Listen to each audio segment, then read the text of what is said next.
Bismillahirrahmanirrahim. Assalamualaikum warahmatullahi wabarakatuh. Waalaikumsalam warahmatullahi wabarakatuh.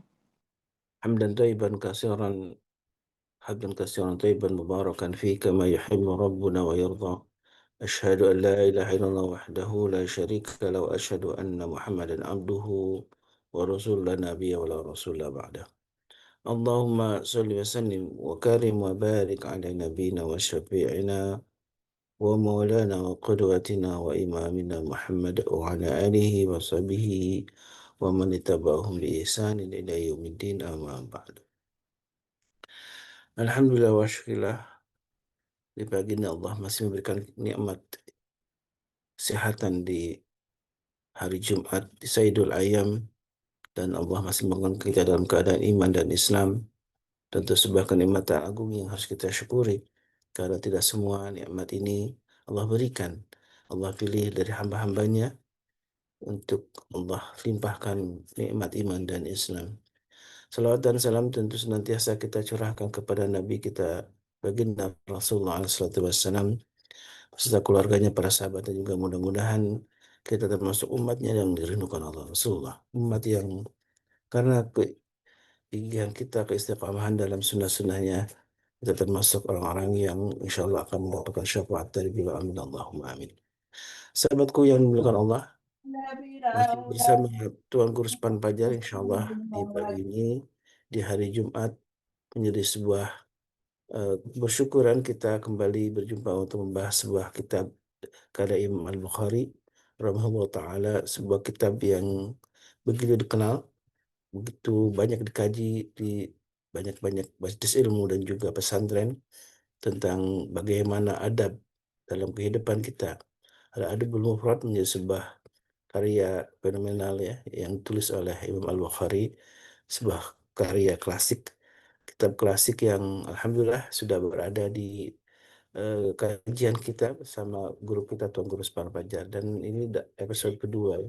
Setelah di pekan lalu, di Jumat pekan lalu, kita membahas bagian pertama tentang birrul walidain. Jadi ini memang tema yang pertama kali dibuka oleh Imam Al-Bukhari dalam kitab ini. Beliau menulis tentang eh, bagaimana berbakti kepada orang tua, dan lanjutan tentang berbakti kepada orang tua yaitu berbakti kepada sang ibu, dan ibu menjadi eh, bagian yang sangat penting dalam bagaimana kita berbakti, karena begitu banyak Al-Quranul Karim menyebutkan tentang berbakti terhadap ibu, eh, orang tua ya, termasuk dalam hal ini, dan hadis-hadis Nabi begitu posisikan perempuan atau ibu menjadi bahkan lebih tinggi dari seorang ayah.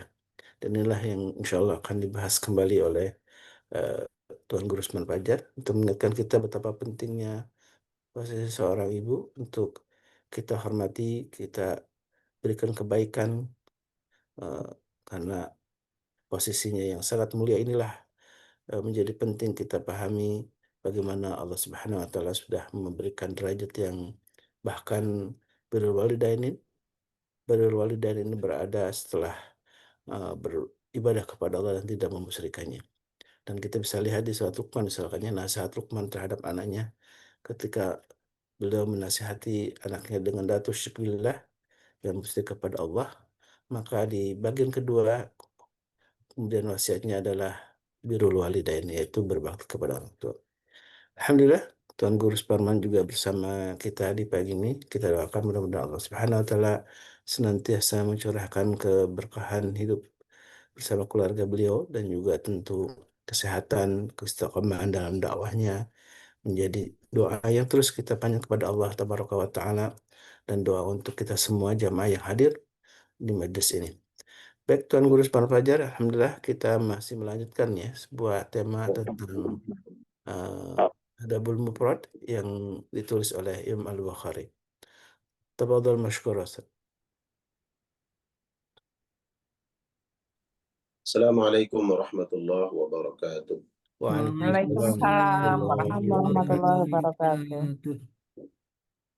Innal hamdalillah nahmaduhu wa nasta'inuhu wa nastaghfiruh ونعوذ بالله من شرور أنفسنا ومن سيئات أعمالنا من يهده الله فلا مضل له ومن يضلله فلا هادي له أشهد أن لا إله إلا الله وحده لا شريك له وأشهد أن محمدا عبده ورسوله اللهم صل وسلم وبارك وكرم وأنعم على هذا النبي الكريم وعلى آله وأصحابه ومن سار على نهجه واستنى بسنته إلى يوم الدين وبعد.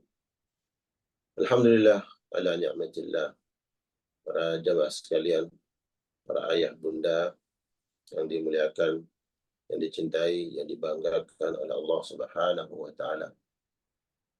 Tidak ada ucapan yang paling mulia pagi hari ini untuk membuka aktivitas kita, terutama dalam kajian yang insya-Allah diridhai oleh Allah Subhanahu wa taala, melainkan kita mengucapkan rasa syukur kita kepada Allah Subhanahu wa taala.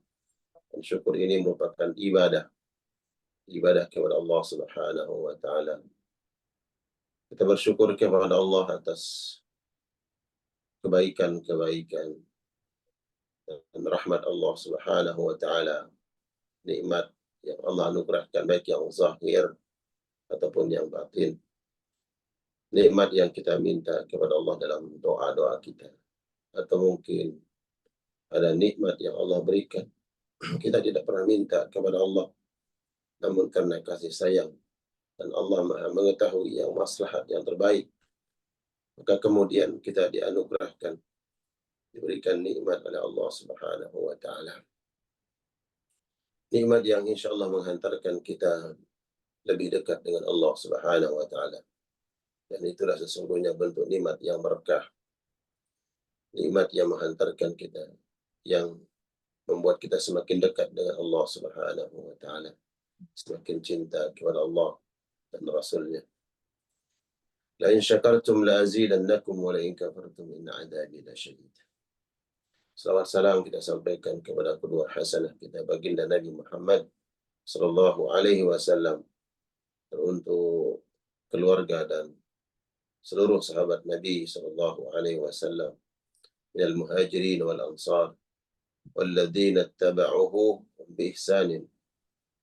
Itu para sahabat dari kalangan muhajirin dan ansar dan orang-orang yang setia mengikuti orang-orang salafus saleh yang terdahulu, mengikuti jalan-jalan mereka, kebaikan-kebaikan yang telah ditorehkan oleh mereka. Dan mereka yang dijamin oleh Allah mendapatkan keselamatan minan nabiyyin wasiddiqin wasyuhada'i wassalihin.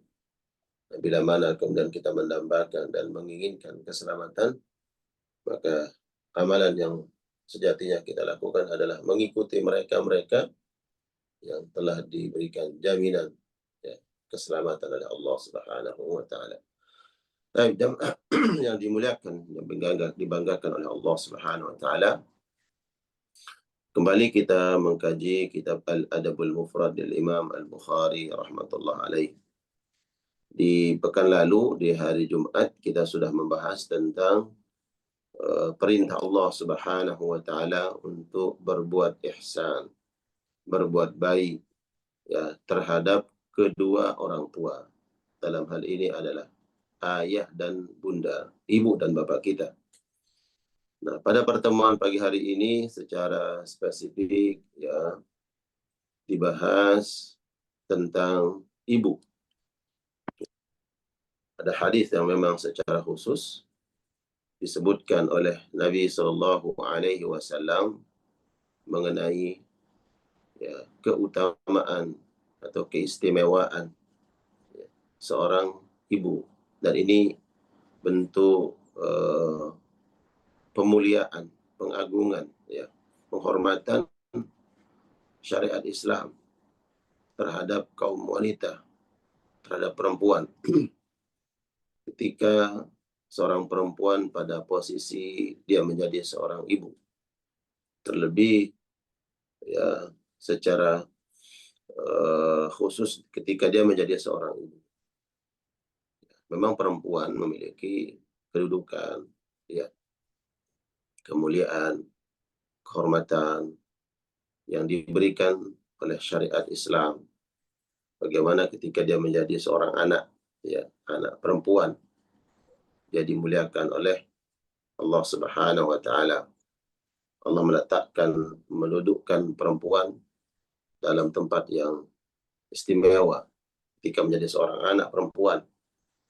Ya, dalam sebuah hadis Nabi pernah menyebutkan bahwa apabila ada seorang ibu atau orang tua memiliki anak perempuan, ya, anak perempuan, kemudian dia berbuat baik terhadap anak perempuannya, maka kelak di akhirat dia akan mendapatkan perlindungan, ya, dari dahsyatnya siksa api neraka, disebabkan karena dia telah berbuat baik terhadap perempuan, yaitu anak perempuannya.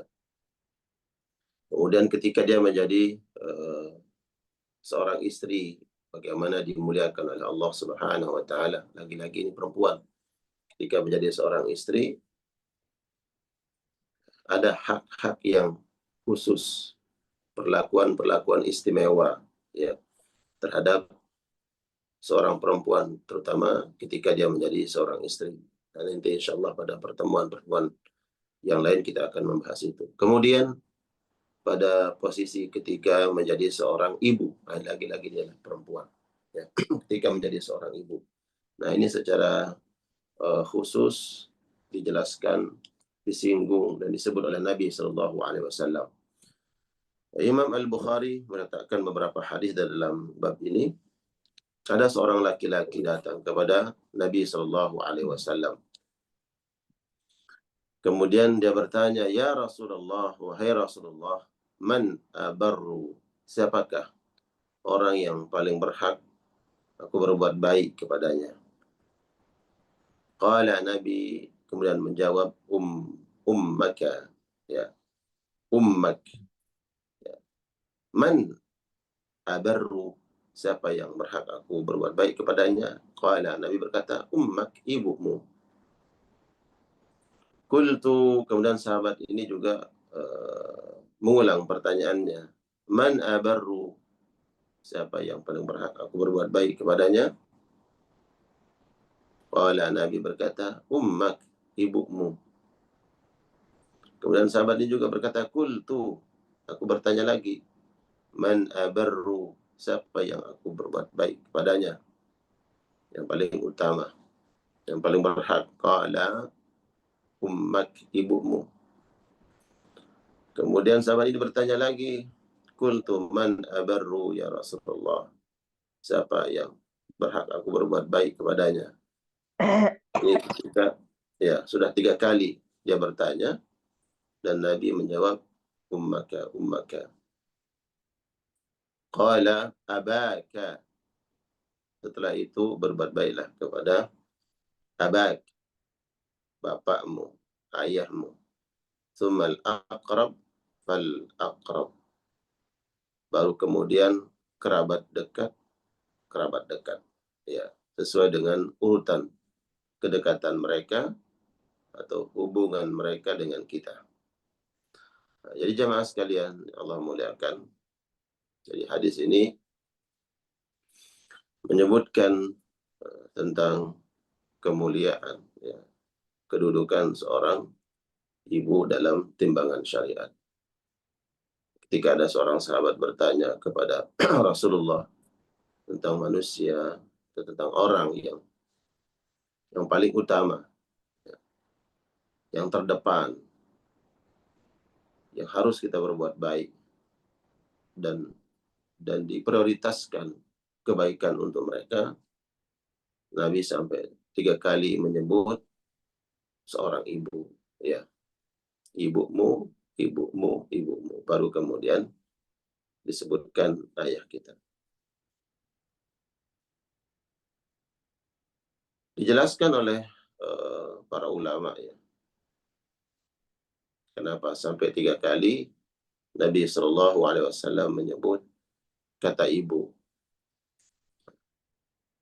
Penjelasan para ulama adalah bahwa ini menunjukkan, ya, kalau kita bicara tentang skala prioritas untuk kita berbuat ihsan, berbuat baik, maka ibulah yang paling utama, ya, di semua kalangan manusia. Mereka-mereka yang punya hak terhadap diri kita, dari kalangan manusia, dari kalangan kerabat. Pada urutan pertama yang memiliki hak paling besar, paling utama, dan paling spesial adalah ibu kita.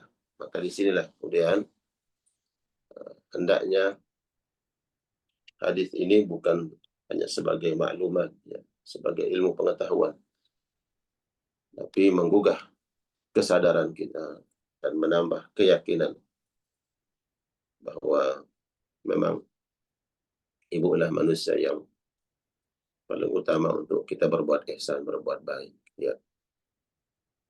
Siapapun kita hari ini, walaupun kita dipanggil kakek atau nenek, ya kan, tetaplah, ya, kita memiliki seorang ibu, walaupun mereka terlebih dahulu dipanggil oleh Allah Subhanahu wa Ta'ala. Jadi hadis ini mengingatkan kita bahwa hak mereka itu tidak akan pernah sirna, tidak akan hilang dengan ketiadaan mereka hidup bersama kita, ketiadaan mereka di samping kita. Ya. Walaupun tulang sudah berubah menjadi debu, sudah kembali kepada Allah, maka tentu berbuat ihsan kepada mereka tetap kita diingatkan oleh Allah. Lalu bagaimana cara kita berbuat ihsan, berbuat baik kepada mereka? Di antaranya adalah mendoakan, Rabbi firli wa liwalidayya warhamhuma kama rabbayani shaghira. Kemudian menitipkan pahala kebaikan untuk mereka, seperti berinfak, bersedekah, ya. Tentu kita menginginkan bekal yang cukup, bekal yang banyak untuk kembali kepada Allah, sehingga setiap amal-amal itu kita mengingat tentang diri kita, amal untuk kita bawa kembali kepada Allah. Tapi jangan lupa kemudian kita selipkan, kita titipkan amal-amal itu untuk kedua orang tua, wabil khusus adalah ibu kita. Nah, disinilah kemudian kalau ada istilah mengatakan, ya, satu kali mendayung, dua pulau terlampaui. Satu kali beramal, dua kebaikan yang kita dapat. Kalau kita bersedekah umpamanya untuk diri kita, ia kembali dan manfaat serta pahalanya untuk diri kita. Tapi kalau kita beramal, bersedekah, niatkan untuk kedua orang tua, wabil khusus adalah ibu kita, di situ pahala didapatkan oleh orang yang kita niatkan, yang kita berbuat baik kepadanya, yaitu ibu. Maka yang berbuat baik pun mendapatkan pahala. Pahala apa yang dijanjikan oleh Allah? Pahala birrul ya, pahala telah berbuat baik kepada ibunya. Satu amal mendapatkan dua ganjaran pahala. Ya. Dan disebutkan oleh para ulama bahwa kenapa 3 kali Nabi menyebut kata ibumu, ibumu. Di antara alasannya adalah karena memang di sini kita diingatkan oleh Allah dan Rasulnya, ya, disegarkan kembali ingatan kita oleh syariat ketika kita membaca hadis ini. Ada 3 fase yang sangat berat, yang sangat melelahkan, ya, yang dilalui, yang dirasakan oleh seorang ibu dunal ab, yang tidak dirasakan oleh seorang ayah. Nah, tentu dalam hal ini kalau Ustaz Khalis posisi sebagai seorang ayah, ya kan? Masya Allah. Pak Yasri, Masya Allah, apa kabar? Masya Allah. Tentu dalam hal ini pada posisi kedudukan seorang ayah, ya kan? Bukan seorang ibu, seorang suami, bukan seorang istri. Ya, siapa lagi di sini para ayah? Nah, ada 3 hal yang dirasakan berat, pengorbanan yang diberikan, dan rasa letih, berat, sakit yang dirasakan tidak dirasakan oleh saya, oleh Pak Yasri, oleh Ustaz Khalis. Yang pertama adalah al-hamal, mengandung. Ya, ada nasyid itu, dia yang mengandung. Ada nggak menghafal tuh? Mengandung, Masya Allah. Kalau saya ingin mengatakan atau menyampaikan begitu berat seorang ibu, ya, ketika dia mengandung. Ya mungkin para bunda bilang sok tahu Tuan Guru, emang pernah ngerasain. Ya sok tahu. Jadi kalau dalam hal ini tanyakanlah kepada para bunda, ya kan. Ya, secara empiris pengalaman ya tentu para bunda yang merasakan. Tapi sebagai ilmu pengetahuan dari apa yang kita baca, kita dapat memahami begitu berat, ya. Apalagi mengandung anak pertama, Masya Allah. Ya. Namanya pengalaman pertama mengandung, waduh, tidur miring kanan, miring kiri, miring kanan, ya terasa letih, ya nggak nyaman. Miring kiri, begitu juga, ya kan. Telentang, waduh, pinggang sakit. Nah itu kata istri saya dulu tuh. Makanya ketika dia mengandung, waduh, berat, letih. Betulkah Bunda Nirwana? Masya Allah, Bunda ingin mengandung lagi? Nah, Bunda Pina, Masya Allah. Ya, jangan ajarkan Bunda Elvina. Alhamdulillah, Ustaz. Barakallah. Barakallah. Saya Ustaz. Masya Allah. Berat ya Bunda ya, Bersyukur. yang mengandung. Selamat. Ya Allah. Itu yang pertama. Makanya kemudian Nabi menyebut ummaka, ibumu. Satu kali. Satu hal yang berat ketika dia mengandung. Apalagi di awal-awal masa kehamilan. Allah. Ada yang merasakan ya penderitaan ketika mengidam. Apa tuh mengidam? Ya kan? Makan ini, makan itu, sudah dibeliin, baru cicipin dikit, udah nggak enak. Pengennya makan ya sesuatu yang dia ingin, ya karena ngidam sesuatu. Udah dibeliin, cuma nyicipin dikit, udah minta lagi yang dia inginkan, ya kan? Berarti kan Bapak susah juga itu ya. Iya, iya. Tapi kan tidak sesusah, tidak seberat dan tidak sesulit yang dirasakan oleh yang mengandung, ya. Makanya nanti kemudian ya ada bagiannya abu atau abak disebutkan di sini. Ya. Bahkan ada yang ngidamnya lucu-lucu, ya kan? Ngidamnya apa? Mau ngeliat orang botak. Tidak mau ngeliat orang botak. Lucu aja ngidamnya. Ya. Kemudian sahabat ini ya bertanya kepada Nabi yang kedua kalinya, man abarru, man abarru. Lalu kemudian setelah ibuku siapa ya Rasulullah? Nabi menjawab yang kedua kalinya, ibumu. Ya kan? Nah, kenapa Nabi menjawab yang kedua juga dengan jawaban ibu? Menunjukkan ada masa kedua, ya, fase kedua yang dirasakan berat oleh seorang ibu. Bahkan ini ya bertaruh nyawa, ya, konsekuensinya hidup dan mati. Apa itu melahirkan? Masya Allah. Dia yang mengandung, dia yang melahirkan. Melahirkan berat, ya kan? Bahkan ada seorang laki-laki bertanya kepada Umar bin Khattab, ketika laki-laki ini beliau menggendong ibunya ketika melaksanakan ibadah haji, tawaf, sa'i, dia gendong ibunya. Setelah selesai kemudian dia mendekat kepada Umar bin Khattab yang saat itu juga berada di tanah haram dekat Baitullahil Haram. Bertanya, ya Amirul Mukminin, seperti ini aku berbuat baik kepada ibuku. apakah cukup untuk aku membalas semua kebaikannya? Kata Umar, tidak cukup. Kalau dulu ibumu memelihara, menjagamu ketika kau masih kecil, dia berharap agar engkau panjang umur, sehat walafiat. Ya. Tapi ketika engkau melihat ibumu sudah tua renta, lanjut usia, pastilah terbersih di dalam benakmu waktu dan saat dia akan meninggal sebentar lagi. Ya, ibumu tidak pernah berpikir tentang kematianmu.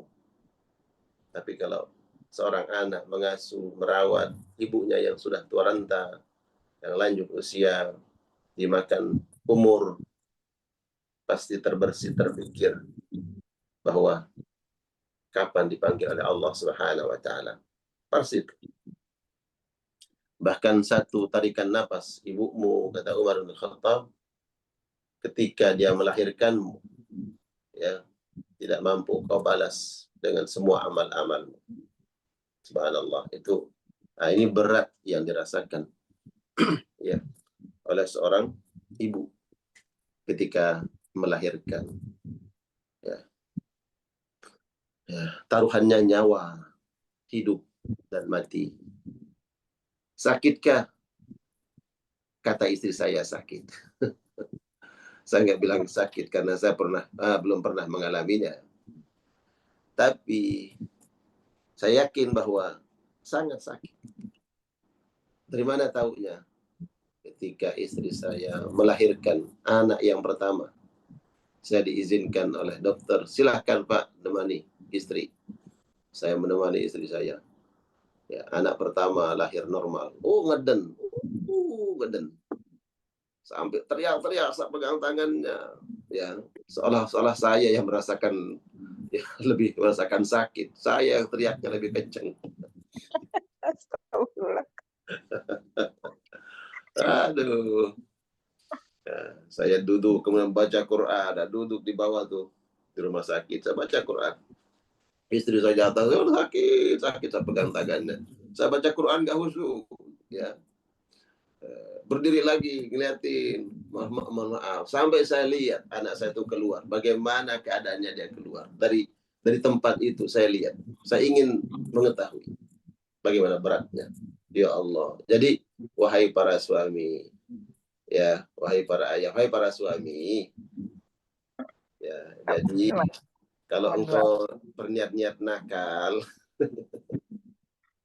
mana nih para suami, ingatlah ketika istri kita, ya, berkorban nyawa melahirkan anak-anak kita, sehingga kita disebut menjadi seorang ayah karena jasa istri kita yang melahirkan anak keturunan kita. Nah, wahai para anak, ingatlah jasa kedua orang tua, bil khusus adalah bunda kita, ibu yang melahirkan. Ya. Bagaimana kita dikeluarkan oleh Allah melalui, ya, jalan yang ditetapkan oleh Allah. Normalnya begitu. Adapun proses yang lain, ya, tentu juga tidak kalah berat dan sulit serta pengorbanan. Maka ingatlah itu. Ya. Ini keadaan kedua, ya, fase kedua yang dirasakan berat oleh seorang ibu ketika melahirkan. Ya Rabb, ketika dia melahirkan, begitu perih, sakit, namun ternyata perih dan sakit itu hilang seketika manakala dia mendengar ada jeritan, ya, bayi yang baru lahir. Ya, hilang semua. Betulkah Bunda Nirwana? Begitu juga saya ketika menemani istri. Ketika anak saya menangis, berhenti saya teriak. Ya, saya nangis, akhirnya nangis bahagia. Ya, nangis bahagia. Saya nggak tahu nih, saya mau pegang anak saya atau saya mau pegang istri saya. Ada keadaannya gimana? Selamat atau tidak? Ya kan? Bagaimana? Ya Rob, baru saya azankan anak yang pertama. Saya lihat istri saya pucat pasti. Ya Rob, seperti orang ya apa ya, pucat masih. Allah, ya. Nah, jadi kalau seorang anak tidak menyaksikan itu, maka saksikanlah ketika engkau menjadi seorang suami. Makanya kalau ada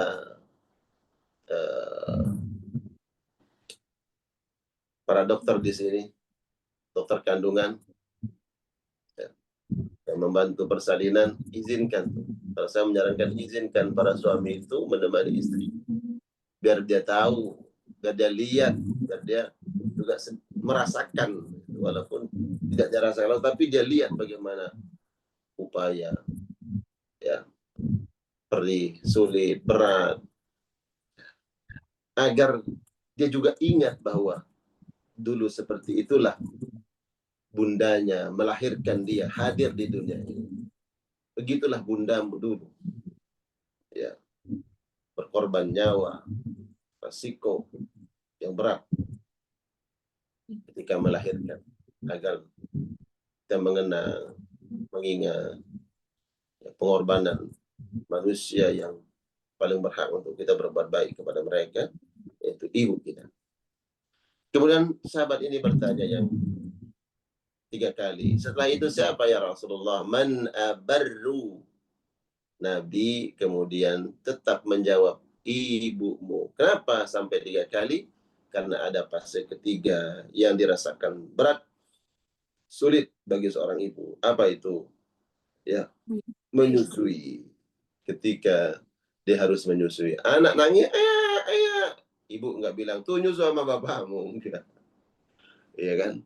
Sang ibulah yang kemudian, ya, wal walidatu yurdi'na auladahunna, ya, maka hendaknya seorang ibu, ya, menyusui anaknya. Berapa tahun? 2 tahun. Haulani kamilain. 2 tahun berturut-turut. 2 tahun. Ketika dia tidur, kemudian anaknya menangis di malam hari, dia bangun dengan penuh kasih sayang, ya, membelai, mengusap, memberikan asiknya untuk sang anak. Kapanpun, di malam hari, di siang hari, ketika tidurnya dia terbangun, ya, tidak ada kata tidak, dia tidak menggerutu, dia peluk anaknya. Di sampingnya ada seorang ayah, seorang suami tertidur lelap, bahkan mengorok, mengorok, ya, istrinya bangun, ya, bahkan sang istri, sang ibu tidak membangunkan suaminya, ya, begitu dengan, ya, dengan telaten dan penuh kesabaran. Itulah seorang ibu. Bila mana ada yang keluar dari fitrah seperti itu, berarti dia bukan ibu sejati. Bukan ibu sejati. Dia buang anaknya, dia nggak mau mengasuh putra-putrinya, dia tidak sabar. Berarti tidak sejati menjadi seorang ibu. Kemudian sahabat ini bertanya lagi, Tummaman, dan siapa? Barulah kemudian Nabi menyebut, abaka, thummal aqrab fal aqrab. Barulah kau berbuat baik kepada ayahmu, baru kerabat terdekat. Disinilah kemudian syariat memberikan penjelasan kepada kita bahwa ayah tentu memiliki andil dalam membesarkan dan mengayomi, mendidik, disebut dengan tarbiyah, ya, tarbiyah, mendidik anaknya. Jadi hadis ini menjelaskan begitu besar keutamaan seorang ibu dalam pandangan syariat. Bahkan disebutkan apabila seorang anak berbuat baik kepada ibunya, secara khusus ibunya, Allah akan gugurkan, Allah akan hapus dosa-dosanya. Ya, jadi perhatikan ini para jamaah. Ternyata ketika kita berbuat baik kepada ibu kita, Allah jadikan amal baik itu sebagai alat pelebur dosa. Ya. dibersihkan, dihapuskan, dan dimaafkan dosa-dosa kita karena ihsan kita, karena berbuat baiknya kita terhadap ibu. Dalilnya mana? Ya, ada seorang laki-laki datang kepada Nabi. Ya, dia curhat, ya Rasulullah, asabtu dzamban kabira. Aku telah terjatuh berbuat dosa, ya Rasulullah. Apa kata Nabi? Alaka ummun? Ya. Nabi balik bertanya kepada laki-laki. Ya. Pertanyaan Nabi itu bukan bertanya, dosamu apa? Enggak. Nah, perhatikan di sini ya. Sahabat yang datang kepada Rasulullah, dia curhat, dia ngadu bahwa dia khilaf, terjatuh dalam maksiat dan dosa. Bahkan sahabat ini mengatakan, dzamban kabira. Aku berbuat dosa besar, ya Rasulullah. Bagaimana caranya agar aku diampuni dosa-dosaku oleh Allah Subhanahu wa taala? Nabi tidak bertanya tentang dosa maksiat yang dia lakukan. Nabi nggak mengatakan, apa dosa yang kamu lakukan? Enggak. Ya, itu nggak penting. Ya, nggak penting. Kenapa? Itu aibnya. Ya. Ya. Jadi ini pelajaran buat kita. Kalau ada orang cerita apa yang dia butuhkan, itu yang perlu kita sampaikan. Kecuali dirasa penting untuk ya mendiagnosa atau agar jawabannya tepat, ya, mungkin kita tanyakan.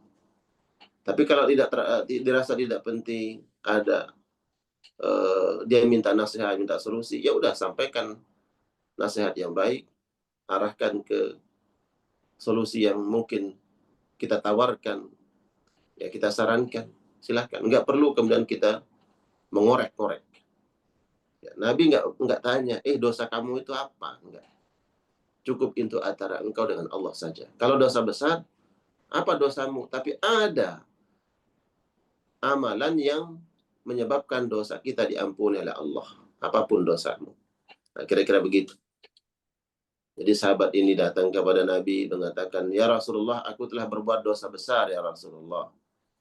Bagaimana cara agar aku diampuni oleh Allah? Maka Nabi mengatakan, balik bertanya, alaka ummun? Apakah kamu punya ibu? Ditanya. La ya Rasulullah. Ya Rasulullah, aku tidak memiliki ibu. Dia sudah meninggal dunia. Alaka khalah. Apakah kamu punya bibi? Maksudnya saudari dari ibumu. Nah, khalah itu adalah adik, ya, atau kakak perempuan dari ibu kita. Disebut dengan khalah. Nah, ini ternyata menyegarkan pemahaman kita. Ya, memperbaiki selama ini mungkin ada dari kerabat yang kita tidak anggap penting, ya, kita anggap biasa-biasa saja, tapi dalam timbangan syariat, dalam Islam, dia memiliki ya posisi yang penting, kedudukan pada diri kita. Ya, siapa? Khalah. Khalah itu adalah bibi kita, bibi dari ibu. Ya, kalau bibi dari ayah kita disebut dengan ammatun, ya, ammatun. Nabi bertanya, alaka khalatun, apakah kamu punya bibi, saudara ibumu? Laki-laki dia mengatakan, na'am, iya. Ya. Fabarraha, maka berbuat baiklah kepada dia. Ya. Dalam hadis yang kisah sahabat curhat kepada Nabi ini, menjelaskan tentang kedudukan seorang ibu dan kedudukan bibi. Bibi dari ibu kita. Ternyata berbuat baik, berbuat ihsan terhadap bunda, terhadap ibu kita, menjadi penyebab diampuni dosa-dosa kita oleh Allah. Ya. Kalaulah tidak menjadi wasilah penyebab dihapuskan dosa, Nabi nggak akan menyebut tentang itu. Nabi nggak akan balik bertanya kepada sahabat ini. Mungkin dia akan suruh bertobat. Kamu bertobat. Kemudian lakukan ini, lakukan itu. Ya. Tapi Nabi balik bertanya, pertanyaan Nabi terkait dengan kerabat terdekat. Siapa? ibu. Apakah kamu punya ibu? Ya. Laki-laki ini berkata, tidak ya Rasulullah. Terus, kamu punya bibi enggak? Saudari dari ibumu. Iya ya Rasulullah. Kalau begitu, berbuat baiklah kepada dia. Karena kebaikan yang kamu lakukan menjadi penyebab dihapuskan dosa-dosamu. Ya. Jadi bibi itu ya menduduki kedudukan ibu kita apabila ibu kita sudah tidak ada. Artinya untuk berbuat baik, menjalin hubungan silaturahmi. Ya. Masya Allah, tabarakallah. Berbuat ihsan, berbuat baik kepada ibu menjadi penyebab dihapuskan dosa-dosa kita oleh Allah Subhanahu wa taala. Baik, kemudian saya akan bacakan penjelasan ulama terkait hadis ini. Ya, secara khusus ada penjelasannya. Ma yu'khadhu minal hadis. Faedah yang dapat kita ambil dari hadis ini. Pertama, anna an-nabiyya qad karrara dzikra al-um 3 marrat. Ya. Wa qarraraha 3 marrat. Nabi menyebutkan sampai 3 kali agar menyebut ibu sampai 3 kali agar kita berbuat baik kepada ibu kita. Ya.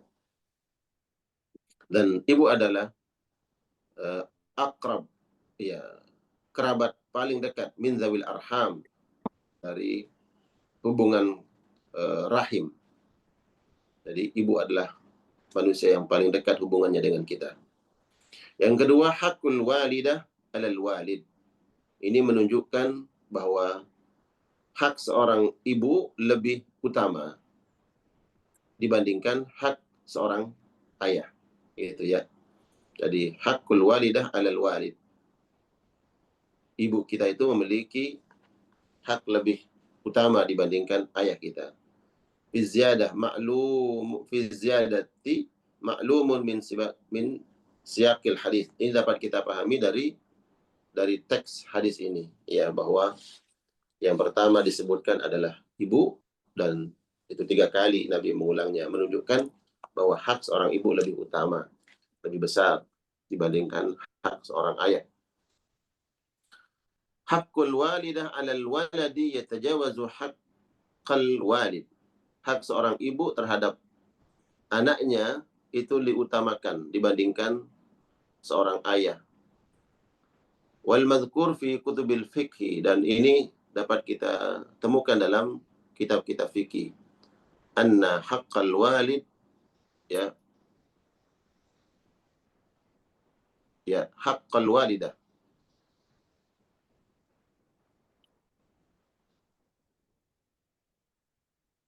bahwa hak seorang ibu itu lebih utama, ya, untuk kita berbuat baik. Taqarrara haqqul ummu 3 marrat likauniha tahammalat al-mashaq fil hamli wal wad'i wal radha'. Ya, 3 kali disebut oleh Nabi karena begitu berat yang dirasakan oleh seorang ibu ketika hamil, kemudian melahirkan serta menyusui. Tsumma syarakatil aba fit tarbiyah ba'da dzalik. Kemudian barulah seorang ayah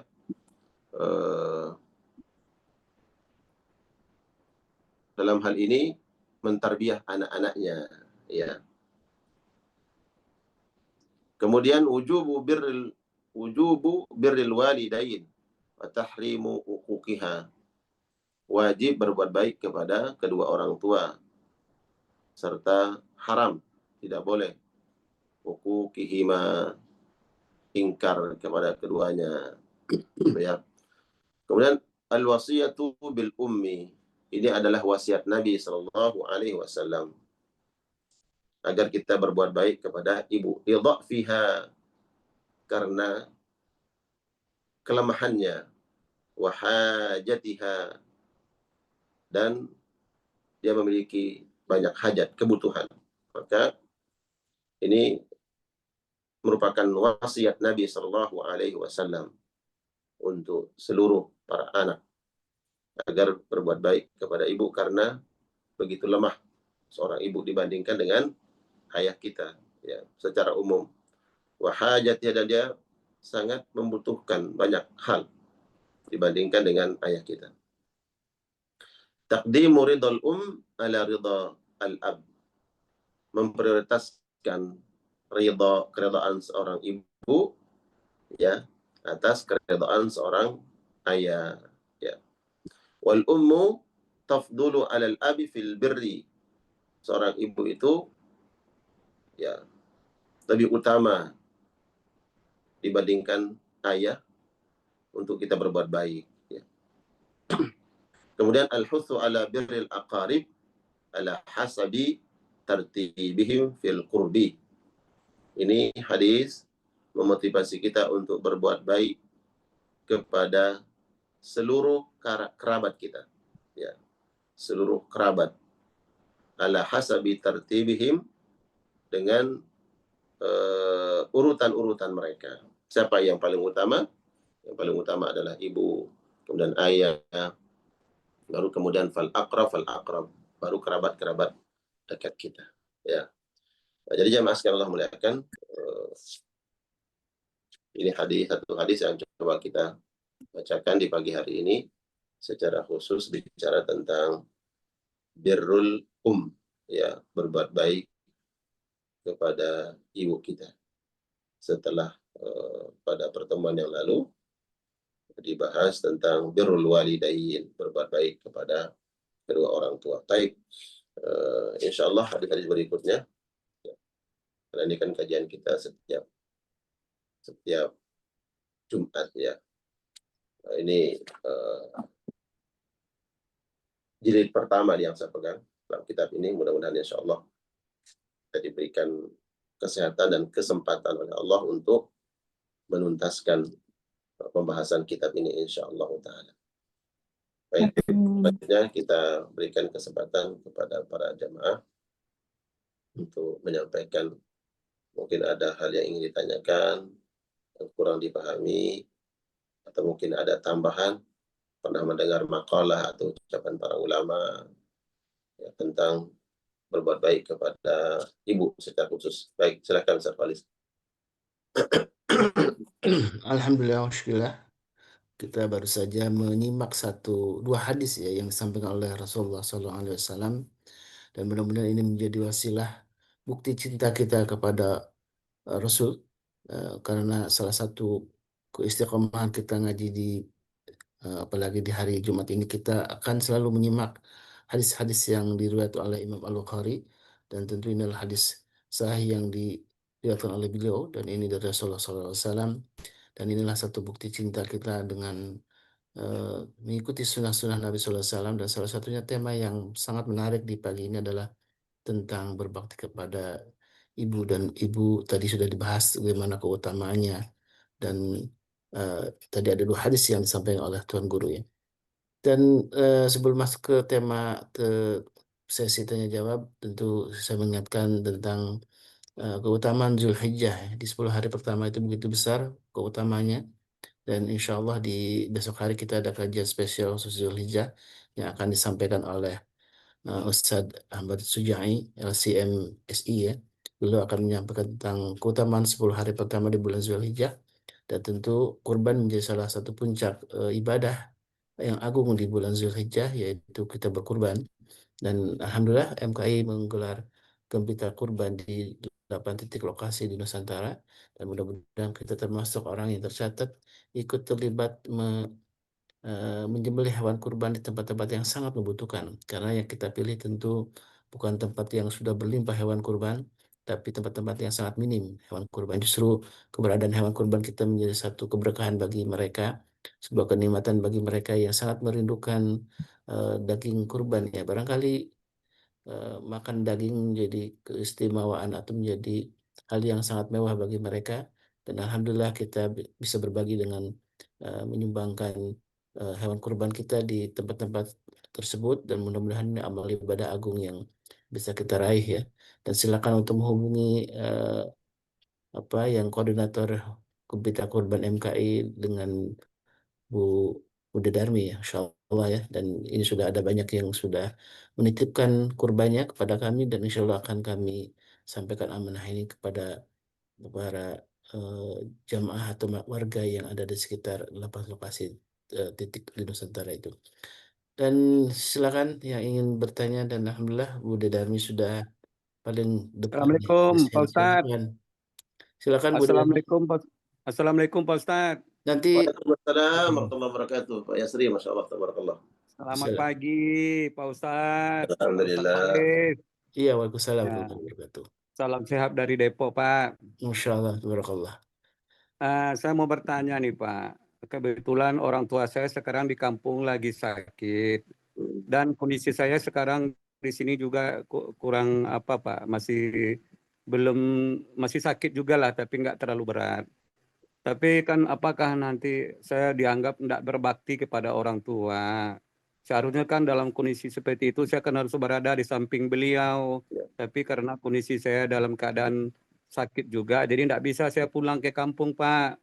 Jadi kira-kira apakah nanti saya merasa tidak berbakti kepada orang tua Pak? Mohon penjelasan Pak, itu barang. Saya takut Pak nanti saya dianggap nanti anak yang durhaka gitu loh Pak. Ya, baik. Tapi walaupun saya tidak berada di dekat orang tua saya, Ya. saya boleh dikatakan tiap hari selalu komunikasi lah dengan adik, dengan orang tua saya sendiri Pak. Ya. Nah, itu minta mohon penjelasan Pak Ustadz. Assalamualaikum warahmatullahi wabarakatuh. Waalaikumsalam warahmatullahi Baik, wabarakatuh. saya langsung jawab ya. Fattaqullah mastata'tum.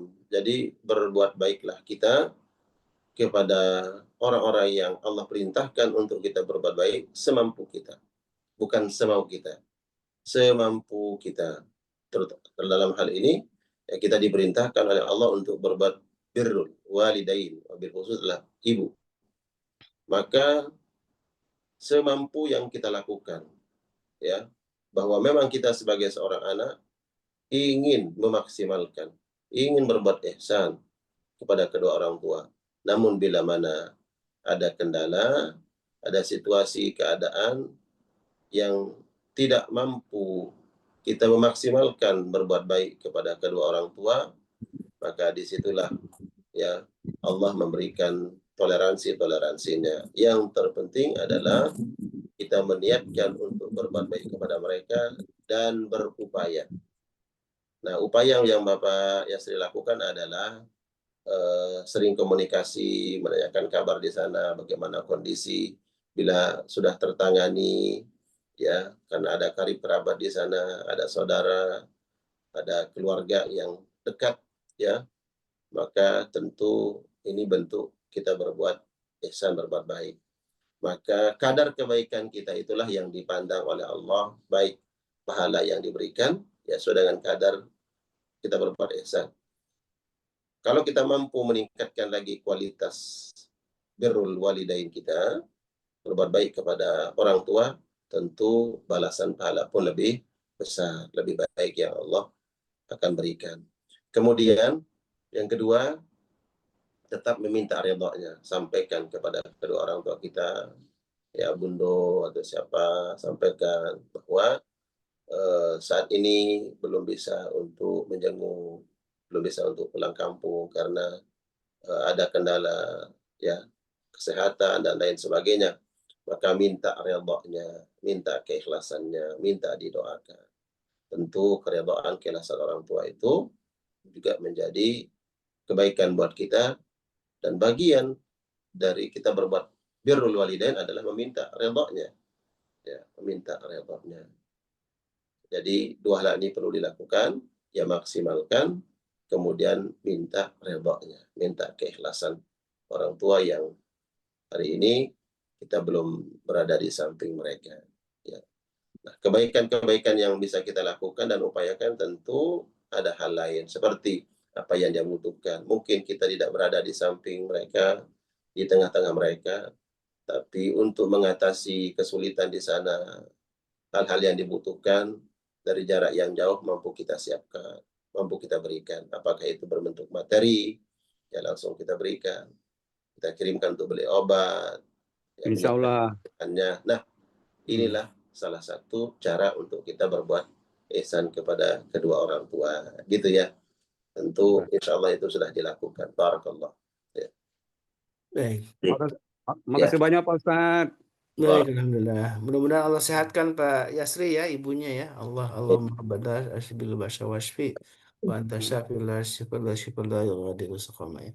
Sama-sama jamaah Amin, kita amin, doakan juga amin. ibunda dari Ibu Yasri, mudah segera Allah segera angkat penyakitnya dan Allah sembuhkan dengan kesembuhan yang sempurna. Amin Allahumma. Amin ya Amin ya Allah. rabbal alamin. Baik Makasih Bude banyak, Pak Darmi, Ustadz. silakan Bude. Terima kasih Ustaz. Bismillahirrahmanirrahim. Assalamualaikum Tuan Guru. Waalaikumsalam warahmatullahi wabarakatuh.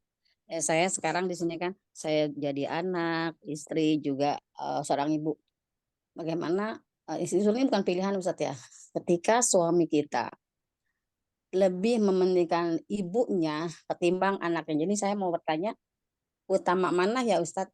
Ketika sama-sama membutuhkan nih anak dengan ibunya. Gitu. Iya, iya. Dan si suami ini lebih mengutamakan ibunya. Akhirnya timbul feedback ke anak. Anak-anak itu jadi tidak hormat, kurang hormat gitu ya. Iya. Karena merasa aku nggak dipentingin kok. Beliau lebih mementingkan ibunya. Aku sengsara dibiarkan, tapi ketika dia berbicara tentang ibunya, ada ibunya kesalahan apapun dia mati-matian membelanya Ustadz. Jadi Iya. efeknya ke anak nih Ustadz. Bagaimana saya menghadapi hal seperti ini? Terima kasih Tuan Guru. Assalamualaikum. Waalaikumsalam warahmatullahi wabarakatuh. Perlu kita pahami jamaah sekalian bahwa kedudukan seorang ibu tidak akan pernah tergantikan oleh siapapun. Titik. Ya, kedudukan seorang ibu tidak akan pernah tergantikan oleh siapapun. Bahkan ada ulama mengatakan, "Lau balagat zaujatuka darajata hural ain." Kalau seandainya istrimu itu sampai kepada derajat menjadi bidadari, sungguh dia tidak akan pernah bisa menggantikan kedudukan seorang ibu. Nah, karena siapapun kita, nanti kita akan punya ibu. Apakah itu kita dalam hal ini suami, ya, kemudian istri, tetap kita punya seorang ibu. Artinya inilah sosok manusia yang memang untuk kita muliakan. Namun dalam hak dan kewajiban, tentu hak dan kewajiban ada yang kita prioritaskan. Kalau bicara fikih dalam memberikan nafkah, yang paling utama tentu adalah anak dan istri. Ya, itu yang paling utama dalam fikih. Nah, bukan berarti kemudian kita mengabaikan ibu kita, enggak. Ya. Makanya kemudian perlu kita memahami situasi dan kondisi serta keadaan. Semua pihak harus menyadari pada kedudukannya, porsi hak dan kewajiban yang mereka lakukan dan mereka dapatkan. Nah, apabila ini dalam satu rumah tangga bahwa dia paham dalam fikih yang paling berhak untuk dia untuk berikan nafkah adalah anak dan istrinya, maka dalam hal ini pihak seorang ibu ya tidak memaksakan bahwa oh kamu harus begini dan begitu kepada saya, ya, karena menjadi seorang ibu tidak boleh menekan anaknya, harus berbuat baik kepada dia sehingga skala prioritas berbuat nafkah, memberikan nafkah kepada istri dan anaknya kemudian terabaikan. Tidak, ya. Kata Umar bin Khattab, la yamna'u hadza min zak. Kita melaksanakan kewajiban kita menafkahi anak dan istri tidak menjadi penyebab, tidak menjadi penghalang kita berbuat baik kepada ibu kita. Disinilah kemudian kita meletakkan at-tawazun, keseimbangan, bahwa ini ada nafkah yang wajib untuk kita berikan yaitu kepada istri dan anak-anak, ada nafkah sunnah yang kita berikan kepada kedua orang tua kita. Ya. Bagaimana kalau kedua orang tua kita ini adalah kita ingin berbuat baik tapi dia kondisinya mampu sebenarnya, maka disinilah prioritaskan nafkah yang wajib yaitu anak dan istri, gitu ya. Tetap kita berikan kebaikan untuk ibu kita. Ya. Di saat yang bersamaan kedua-duanya sangat membutuhkan. Nah, di situ tawazun, keseimbangan. Kita dalam waktu yang bersamaan sebaik-baiknya ya kita bisa berbuat baik kepada keduanya. Nah, kedua belah pihak ini dalam hal ini umpamanya seanak dia tetap memberikan nafkah terhadap anak dan istrinya, begitu juga dia memberikan kebaikan kepada ibunya. Nah, pihak istri ya dia harus memahami suaminya sedang berbuat tawazun. berbuat keseimbangan, gitu ya, keseimbangan. Hmm. Ya, pemahaman kita sebagai seorang suami, ingat bahwa tidak boleh mengalahkan yang wajib karena yang sunnah. Artinya dia ingin prioritaskan kepada ibunya, terus prioritaskan, tapi dia mengabaikan anak dan istri, itu nggak boleh. Ya, nggak boleh. Yang dianjurkan, yang harus kita lakukanlah tawazun. Ya, ada keseimbangan di situ. Dan semua semua pihak memahami porsi masing-masing, baik dalam hak dan kewajiban. Begitu ya. Baik. Dan posisi berbakti kepada orang tua, apalagi orang tua yang memang sudah tidak mampu secara ekonomi, menjadi kewajiban bagi seorang anak laki-laki, Ustaz ya. Iya.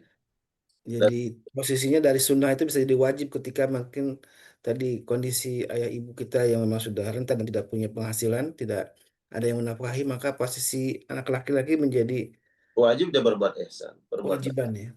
Ya. Tapi ingat, ini semua diingatkan oleh Allah ya, dari hadis-hadis Nabi Shallallahu Alaihi Wasallam bahwa memang kalau ada ini, idealnya kan semua pihak menyadari, memahami kedudukan masing-masing. Ya, begitu seorang istri, kemudian suami dan ibu. Nah, tidak boleh kemudian menggunakan kata hak ya untuk kemudian mengambil hak orang lain. Contoh ya, hak saya sebagai seorang istri yang lebih utama untuk dia berbuat baik karena wajib dia menafkahi saya. Ya betul, tapi tidak boleh menjadikan itu menjadi penghalang seorang suaminya atau anak tersebut berbuat baik kepada ibunya. Begitu juga seorang ibu. Tidak boleh mengatakan saya kan ibunya yang manusia paling utama untuk dia berbuat baik, maka saya diutamakan. Nggak boleh dia gunakan itu yang menjadi penyebab kemudian mengalihkan perhatian anaknya terhadap kewajiban utama, yaitu menafkahi istri dan anak-anaknya. Semoga Allah berikan kemampuan kepada kita untuk memahami dan menyadari porsi dan kedudukan kita masing-masing. Ya. Baik, Ustaz, ada pertanyaan saya bacakan di chat ya dari Ibu Deva ini sama tentang posisi seorang ibu yang memang alhamdulillah bisa tinggal bersama, kata Bu Deva, selama beliau sudah 83 tahun ya, artinya tinggal bersama anaknya di rumah. Nah, ini cara memposisikan bagaimana antara ibu dan anak nih, Ustaz, yang kadang secara bersamaan mereka membutuhkan perhatian kita, apakah lebih dahulukan ibu atau anak ini, Ustaz? Ya. Dan mungkin bisa lanjut juga pertanyaan yang hampir sama, tapi ini konteksnya terhadap pasangan. Apakah keutamaan em, berbakti kepada ibu itu yang ternyata memang sudah meninggal ya, ini pertanyaan dari Ibu Sri, bisa sama keutamanya dengan seorang istri juga berbakti kepada pasangannya atau suaminya itu? Apakah itu bisa tergantikan atau memang itu berbeda sekali dari sisi keutamaan? Ya, Allah alam bisawab. Bismillah. Jadi betul-betul kita memahami, jamaah sekalian Allah muliakan, bahwa posisi kedudukan seorang ibu itu memang ditinggikan oleh Allah Subhanahu wa taala agar kemudian sang anak memahami kedudukan ibunya. Begitu juga sang istri memahami kedudukan mertuanya, mertua perempuannya ya di hadapan Allah Subhanahu wa taala. Seandainya di waktu yang bersamaan antara ibu dan anaknya ya yang membutuhkan, siapa yang paling utama untuk kemudian dia berikan perhatian ya, siapa yang dia berikan perhatian. Kalau nafkah itu memang ada nafkah yang wajib, ada nafkah yang sunnah. Nafkah yang wajib itu adalah kepada anak dan istri ya, kepada anak dan istri. Kenapa diletakkan seperti ini? Begini, kalau seandainya seorang laki-laki tidak mampu menafkahi anaknya dan istrinya, apakah berkewajiban saudara laki-lakinya untuk menafkahi? Enggak. Ya, secara hukum wajib enggak, tapi untuk berbuat baik ya. Adapun seorang ibu, kalau satu anaknya tidak memberikan nafkah, masih ada pihak lain yang juga berkewajiban. Kalau dia memiliki anak laki-laki 3 atau 4 umpamanya, yang satunya ini dalam kondisi yang sama tadi, kondisi yang sama, bahwa ibunya membutuhkan dan anaknya membutuhkan, bagaimana? Maka karena kewajibannya adalah kepada istri dan anaknya. Ibu ini masih ada anak-anaknya yang lain yang berkewajiban. Tapi kalau dia tidak memberikan nafkah kepada istri dan anaknya, nggak ada pihak lain yang berkewajiban. Nggak ada pihak lain. Tapi kalau seorang ibu, masih ada pihak lain. Siapa? Perempuan. Karena dia perempuan. Siapa pihak lain yang berkewajiban? Anak laki-lakinya yang lain. Siapa lagi? Kalau dia memiliki saudara laki-laki yang lain. Ya. Kalau dia memiliki saudara laki-laki yang lain, saudara laki-lakinya juga berkewajiban. Ya. Kenapa? Karena dia tidak mampu, sedangkan anak laki-lakinya juga nggak mampu. Maka saudara laki-lakinya yang lain juga punya kewajiban untuk membantu. Beda ketika laki-laki ini, kalau ya dia tidak menafkahi anak istrinya, maka siapa yang punya kewajiban? Enggak ada yang punya kewajiban. Yang lain dituntut untuk berbuat baik saja. Gitu.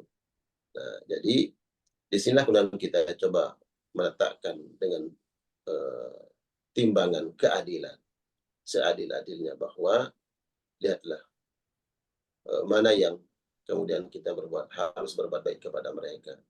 Di atas semua itu, tolong diperhatikan, di atas semua itu ada ibadah yang disebut dengan itsar. Itsar adalah memprioritaskan orang lain atas dirinya di saat dia membutuhkan. Maka itsar inilah yang disanjung oleh Allah. Wa yu'thiruna ala anfusihim walau kana bihim khasasah. Dia mendahulukan orang lain di saat dia sangat membutuhkan. Kalau ada sampai pada derajat ini, inilah orang-orang yang dibanggakan oleh Allah Subhanahu wa taala. Sebagaimana Allah membanggakan orang-orang ya kaum Ansar yang memiliki sifat ikan. Ya. Begitu ya, Ustaz Khalis. Iya. Barakallah.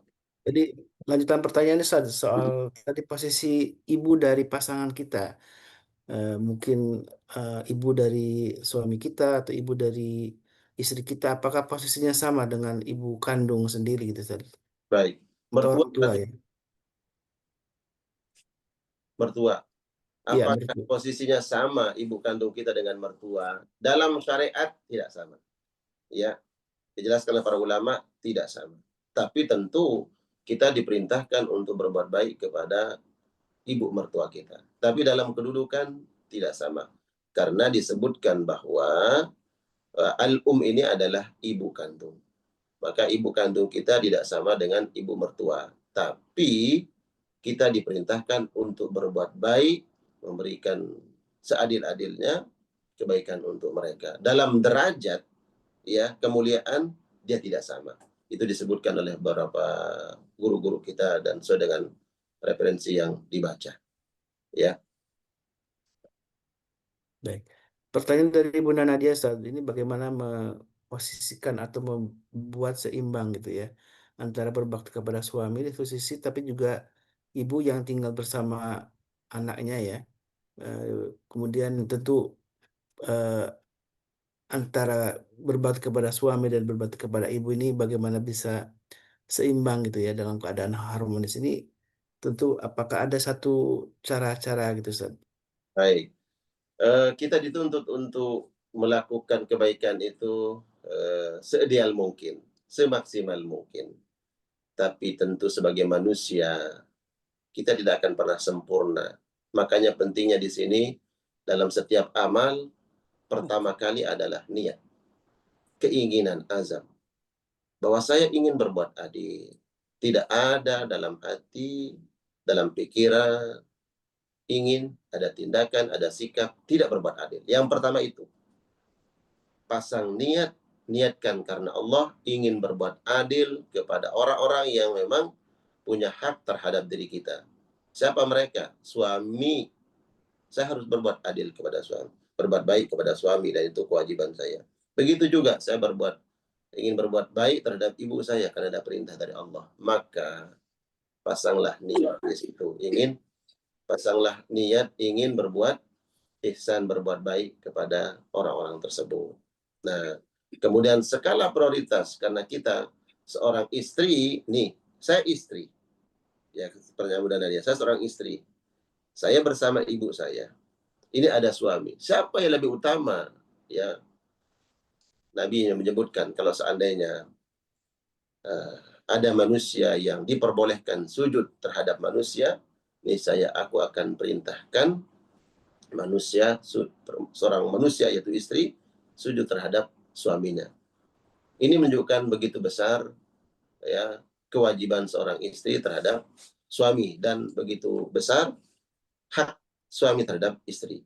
Kenapa diberikan kewajiban hak itu? Karena ibu yang tadi disebutkan oleh Bunda Nadia akan mendapatkan kebaikan dari berbuat ihsannya, berbuat baiknya terhadap suami.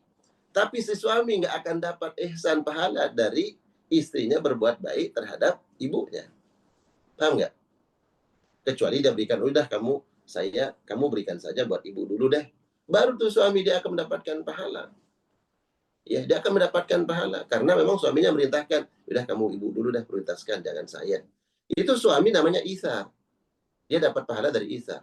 Tapi kalau ada istri sekarang, dia utamakan suaminya, karena itu perintah Allah, maka secara otomatis ditransfer pahala ketaatan istri ini sudah otomatis dapat itu ibu. Beda dengan tadi, kalau seorang istri tiba-tiba berbuat baik kepada ibunya, ya, maka suami ini nggak akan dapat transfer pahala, kecuali atas perintah suaminya.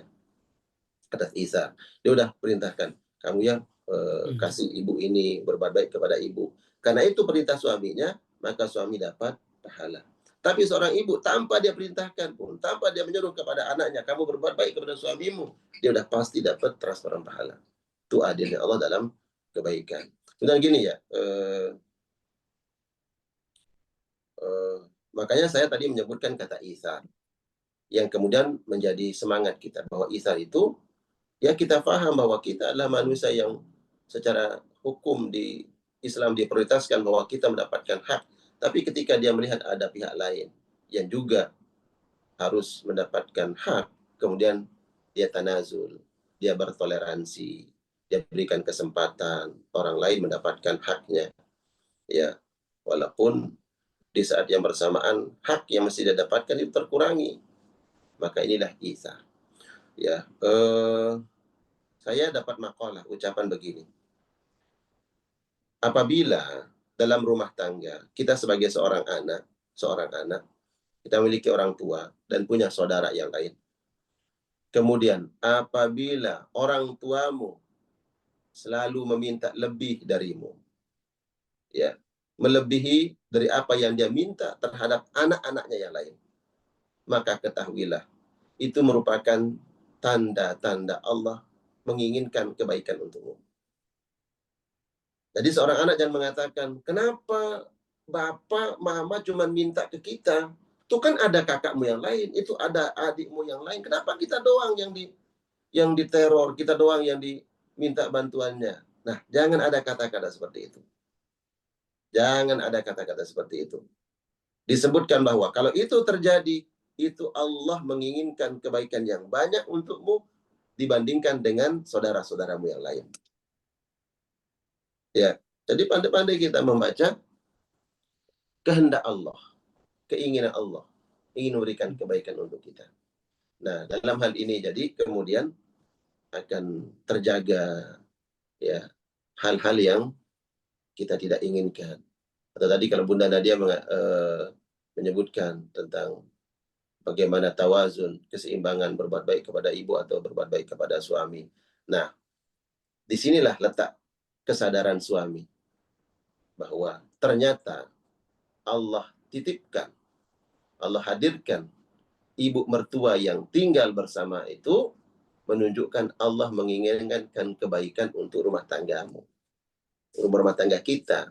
Kenapa? Kita yang dipilih oleh Allah, ibu kita ikut bersama kita. Kenapa nggak dipilih aja yang lain?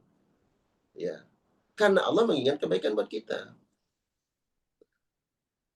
Jadi di sinilah harus kita justru menyadari, memahami bahwa begitu cara Allah menginginkan hal-hal kemaslahatan, kebaikan untuk kita, terutama kemaslahatan akhirat. Ya, kita memperbaiki urusan-urusan dunia orang tua kita, Allah sedang memperbaiki urusan akhirat kita melalui kaki tangan orang tua kita. Allah a'lam bishawab. Masya Allah, tabarakallah. Mudah-mudahan jadi inspirasi ya dan hikmah di pagi ini. Kita mendapatkan nasihat yang agung tentang sosok seorang ibu dan bagaimana kita berbakti kepadanya. Dan ini kalau saya baca di kitab Al-Adabul Mufrad, memang tema tentang birrul walidain ini masih panjang ya.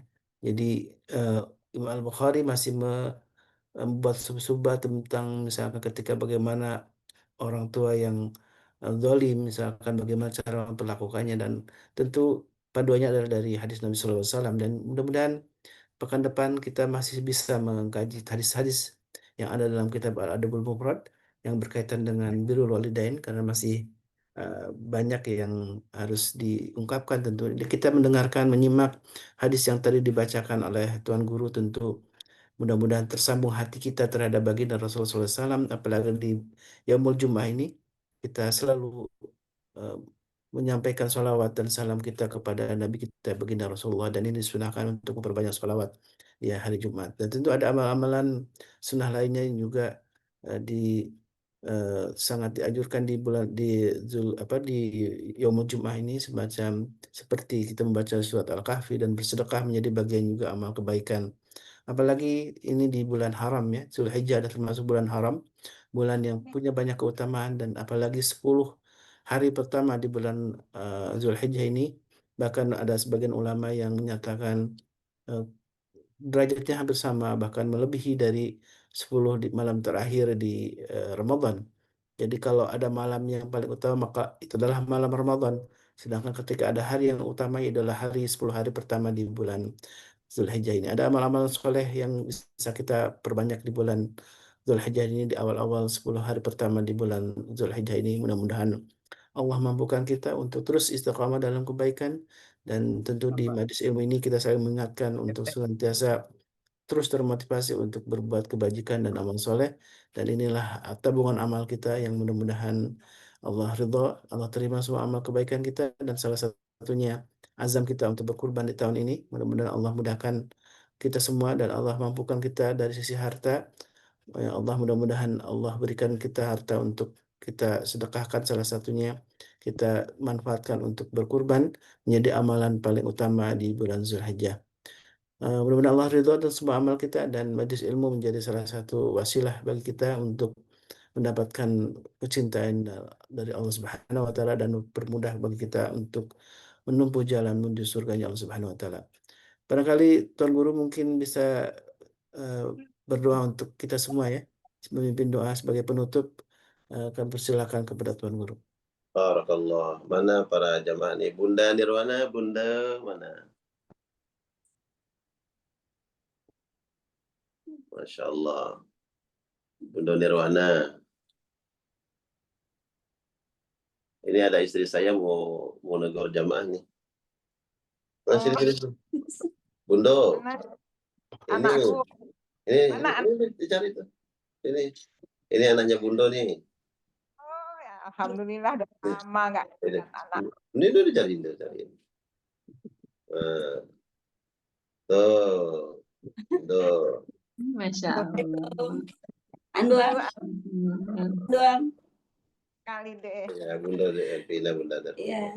Bunda di mana nih ya? Masya Allah ya. Sudah kenal sejak lama, sejak kecil. Terbaik pokoknya. Darmi. Anakku yang cantik. Darmi. Waalaikumsalam. Sehat. Pina tuh. Insya Allah selalu dengerin langsung offline nih. Assalamualaikum warahmatullahi wabarakatuh. Assalamualaikum wabarakatuh. Bismillahirrahmanirrahim. Alhamdulillah Rabbil Alamin. Hamdan yuafi ni'amahu kafi manzilah. Ya Rabbana الحمد كما ينبغي لجلال وجهك وعظيم سلطانك Amin. صل وسلم وبارك على محمد وعلى آل محمد. اللهم اغفر لنا ذنوبنا ولوالدينا وارحمنا وارحمهم كما ربونا صغارا. اللهم اغفir lana dzunubana wa liwalidina. Ingat, doa kita ini untuk kedua orang tua kita. Ingat orang tua yang sudah meninggal dunia, doakan Allah jadikan kubur mereka taman-taman surga. Yang masih hidup sehat walafiat, panjang umur, berkah, taat kepada Allah. Allahumma ighfir lana wa liwalidina warhamna warhamhum kama rabbawna shighara. اللهم اغفر لهم وارحمهم وعافهم واعف عنهم واكرم نزلهم ووسع مدخلهم واغسلهم بالماء والثلج والبرد ونقهم من الخطايا كما ينقى الثوب الابيض من الدنس. اللهم اعذهم من عذاب القبر ومن عذاب النار واجعل الجنة مثواهم برحمتك يا ارحم الراحمين. اللهم ربنا هب لنا من ازواجنا وذرياتنا قرة اعين واجعلنا للمتقين اماما. اللهم ربنا لا تزغ قلوبنا بعد إذ هديتنا وهب لنا من لدنك رحمة إنك أنت الوهاب. ربنا في الدنيا حسنة وفي الآخرة حسنة وقنا عذاب النار. بفضلك سبحان ربك رب العزة عما يصفون. سلام على المرسلين والحمد لله رب العالمين. بارك الله. شكرا semuanya. Ya, insyaallah ketemu lagi. Barakallah. Yasri insyaallah barakah insyaallah barakah insyaallah.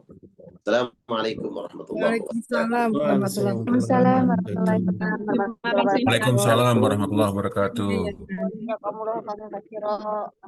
Baik, Allah, mari kita tutup di sini dengan doa kafaratul majlis. Subhanakallahumma wa bihamdika asyhadu an la ilaha illa anta astaghfiruka wa atubu ilaik. Allahu bikum hadana wa iyyakum. Assalamualaikum warahmatullahi wabarakatuh. Waalaikumsalam warahmatullahi wabarakatuh. Makasih Ustadz Horis. Terima kasih. Allahumma arhamna bil Qur'an waj'alhu lana imaman wa nuran wa hudan wa rahmah. Allahumma zakkirna minhu ma nasina وعلمنا منه ما جهلنا وارزقنا تلاوته آناء الليل وأطراف النهار واجعله لنا حجة يا رب العالمين.